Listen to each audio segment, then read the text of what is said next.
কি হলো?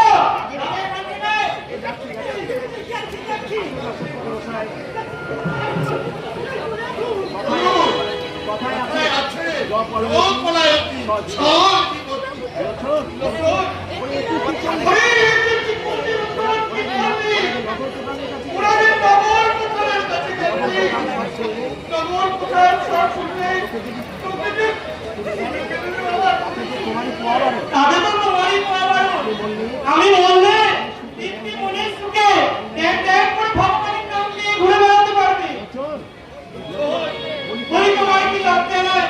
সকাল থেকে জ্বরের ঘুরে বেহুশ হয়ে বিছানায় পড়েছিলে, আর সাজের বেলায় পণ্ডিত বাড়ি ঢাকের আওয়াজ শুনেছো, ছুটে বেরিয়ে পড়েছো। কিন্তু কোথালের লোকেরা আমি বাধ্য, এই জ্বালা আমার আর সয় না। বামুন ঠাকুরেরা মন্দিরের দরজা থেকে তোমাকে দূর দূর করে তাড়িয়ে দেয়, তবুও কি তোমার লজ্জা হয় না? তাদের ঠাকুরের প্রসাদ পাবার জন্য তুমি কেন এত অপমান করে বেড়াও? বলো বাবা, কেন?